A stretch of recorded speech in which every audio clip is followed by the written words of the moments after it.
What's going on, guys? JSGC here, and we are here for another Manchester City match review, match reaction and match analysis of Manchester City thump Wolverhampton Wanderers at home, winning by 5-1 and picking up a needed pressurised win in the Premier League, and Manchester City now eliminating the equation down from needing 4 wins to needing 3 wins from our remaining 3 games. So before I do crack on with this video, make sure, like always, if you are enjoying the content, do subscribe to my channel. It is free to subscribe. Social media links, they're in the description if you want to go and follow me on my Twitter, Instagram and TikTok. Email also in the description too if you want to hit me up for any sponsorships for any videos or any general business inquiries.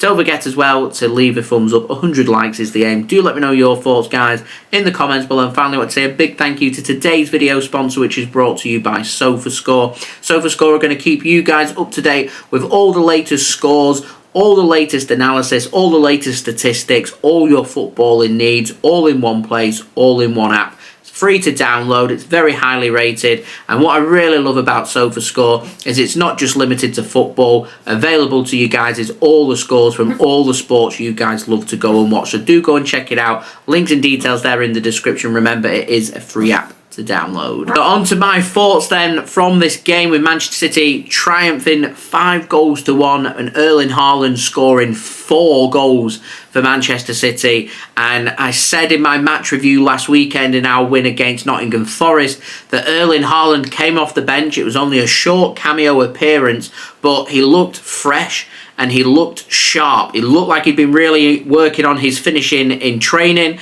It's carried on throughout the rest of the week, and it's shown again in this game as well. And Erling Haaland's just very much looking like his old self. Erling Haaland today, this was a performance that we were seeing from Erling Haaland in the first half of last season, where Erling Haaland was not having to do too much for Manchester City, just be in the right place at the right time to ensure that when the quality balls come into the box, that he's there to attack them and to score goals. And he showed that in an abundance today and showed his quality for Manchester City. And what I really liked about Erling Haaland in this game was a very complete performance, because it wasn't just Erling Haaland hanging around the 6-yard box and goal hanging. Erling Haaland, if you look at his heat map, was here, there and everywhere. He was dropping into space really nicely. He was finding them passes. He was showing his strength really well. He really helped the team to create space, to create opportunities. And I just thought it was, in my opinion, one of Erling Haaland's best performances that we've seen from him, not just this season, but whilst we've seen him in a Manchester City shirt. And it's always nice to be able to come away and score 4 goals, but I just thought his whole performance for City as a whole was just very good. So super impressed with Erling Haaland. He's back in amongst the goals, and hopefully he can continue that now from the next 3 Premier League games and into the FA Cup final as well, because if he's firing on all cylinders, City are going to be a very difficult outfit to be able to stop when it comes to winning the Premier League and winning the double and trying to win the FA Cup as well, and winning that Manchester derby at Wembley against United. Now, elsewhere around the squad, City had a full team selection to go at, which is always good to see. And now we've got come out of this game unscathed with injuries. We've got another week for preparation against Fulham, so we don't have to worry too much about squad rotation or player fatigue. And at the business end of the season, that can be the difference between winning a major trophy and not winning a major trophy. City can focus,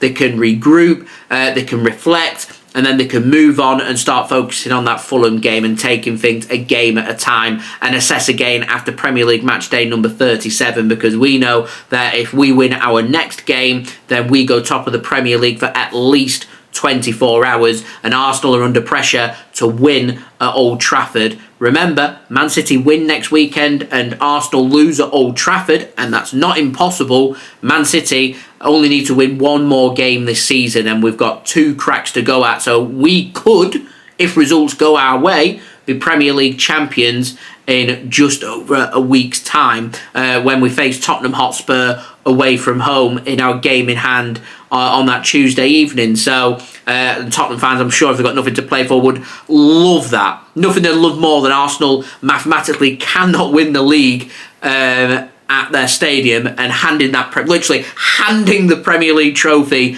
away from Arsenal and to Manchester City. But we've got a job to do. We don't need to worry about Arsenal. We need to worry about ourselves. And things are looking very good for Manchester City now. 4 wins needed for us to do a double. 3 wins in a row needed for us to make history and win 4 Premier League trophies in a row. Business end of the season. A week now to think about this match against Fulham next Saturday in the early kickoff, and we can win that game. All that pressure goes on to Arsenal. Now, looking at this game, obviously a couple of penalties for City. I thought that the first one was a nailed-on penalty on Josko Gvardiol. The second penalty that came in for Manchester City came through VAR, asking the referee to go to the monitor to have a look at it, with the challenge coming in on Erling Haaland from Nelson Semedo. And I thought that legs coming together, the front of Semedo's leg makes contact with the back of Erling Haaland's leg. I initially thought the referee wasn't going to give a penalty and he was just going to leave it at that, and VAR would agree with that decision, but VAR have chosen to say, we think it might be a penalty. Referee, go and have a look at it. He has a look at it, and I think that once the referee's decided he thinks that it's now a penalty, I think serious questions have to be asked about the card that was shown to Nelson Semedo. I am nitpicking here, but Erling Haaland's through on goal, so goal scoring opportunity. Semedo's last man, who doesn't win the ball, takes the man out, and he's given a yellow card. And to me, it's for the position and situation that you find yourselves in, is that not a red card rather than a yellow card? As I said, nitpicking here and there, but yeah, it is a talking point of the game. Everything else very well managed by Man City. Some lovely balls into the box today. Erling Haaland attacked everything. Jose Sarr had to pull off a couple of good saves for Wolves to keep the scoreline down, and I actually don't think Wolves played too bad of a game. When you look at the statistics, you look at the possession-based football, Wolves' distribution and their passing, they just lacked a little bit of creativity, and I thought City handed that goal in the second half to Wolves. Yeah, it took us less than a minute to respond through Erling Haaland to get that 3-goal advantage back, but we could have kept a clean sheet in this game as well. Again, I'm nitpicking, but Ederson doesn't get enough onto it and just hands it to Hwang, who has a tap-in. He won't have an easier finish this season, and yeah, Wolves managed to get themselves a goal there. But all in all, what matters most to Manchester City is Man City winning this game and getting the 3 points, and we've managed to do that. We've won convincingly. We've got them 3 points. We need to start thinking about Fulham now. There we go. They have been my thoughts, guys. Do let me know your thoughts in the comments below. Don't forget to leave a thumbs up. 100 likes is the aim. Also, don't forget as well to subscribe if you're new around here. Press that red button, press the bell, and put your push notifications on. Social media links, they're in the description if you want to go and follow me on my Twitter, Instagram, and TikTok. Email also in the description too if you want to hit me up for any sponsorships for any videos or any general business inquiries. And finally, I want to say a big thank you to today's video sponsor, which is brought to you by SofaScore.